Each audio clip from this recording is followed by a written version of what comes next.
बिस्मिल्लाहिर्रहमानिर्रहीम। अस्सलाम वालेकुम dear students, welcome to course एडिक्स। मैं हूं आपका इंस्ट्रक्टर मोहम्मद सलमान और आज हम ये पढ़ेंगे कि कैसे आपने एक ईआर मॉडल को रिलेशनल स्कीमा में ट्रांसफर करना है। तो सबसे पहले यह पढ़ते हैं कि what is a relational schema.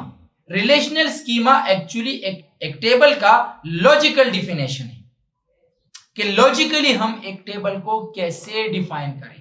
Logically से यह मुराद है कि आपके उस टेबल का नाम क्या होगा, उस टेबल में कितने एट्रीब्यूट्स होंगे, कितने कॉलम्स होंगे, उन कॉलम्स के डेटा टाइप्स क्या होंगे, उनके साइजेस क्या होंगे। तो ये जस्ट एक आपको एक रिलेशनल स्कीमा यानी एक रिलेशनल एक लॉजिकल टेबल की बात हो रही है। अब अगर आपके पास एक ईआर मॉडल है, एक एंटिटी रिलेशनशिप डायग्राम आपके पास है, एक एंटिटी रिलेशनल मॉडल है आपके पास, तो कैसे आपने उसको एक रिलेशनल स्कीमा में ट्रांसफर करना है। तो इसके बेसिकली 3 स्टेप्स हैं।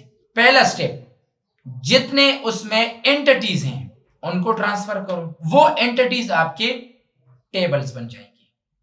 सिंपल ईआर डायग्राम आपने बनाया है, मैंने आपको कहा था कि एंटिटी को हम रेक्टेंगुलर बॉक्स से रिप्रेजेंट करते हैं, एट्रीब्यूट को ओवल शेप से रिप्रेजेंट करते हैं, रिलेशनशिप को हम डायमंड शेप से रिप्रेजेंट करते हैं। अब एक ईआर डायग्राम को आप ले लें, उसमें जितने एंटिटीज हैं वो आपके टेबल्स बन जाएंगे, जितने एट्रीब्यूट्स हैं वो सारे कॉलम बन जाएंगे और फिर उनमें आप रेफरेंशनल इंटीग्रिटी के जरिए, फॉरेन की कंसेप्ट के जरिए आप रिलेशनशिप भी बना सकते हैं। जैसे कि मैंने यहाँ पे आपको बताया कि पहला स्टेप इसका क्या है, transferring entity into relational schema. जितने एंटिटीज हैं उनको रिलेशनल स्कीमा में ले जाओ, यानी आपके पास जितने एंटिटीज हैं वो आपके टेबल बन जाएंगे। जो एंटिटी का नाम होगा वही नाम टेबल का भी होगा। Next, transforming attributes into relational scheme. तो जितने एट्रीब्यूट्स हैं वो आपके कॉलम बन जाएंगे, जो नाम आपने एट्रीब्यूट को दिया है वही आपके टेबल में कॉलम का नाम हो जाएगा। नेक्स्ट, आपका जो रिलेशनशिप है वो रिलेशनल स्कीमा में चला जाएगा। तो रिलेशनल स्कीमा में जाने के लिए आपने उन रिलेशनशिप को रेफरेंशनल इंटीग्रिटी के जरिए ले जाना होगा।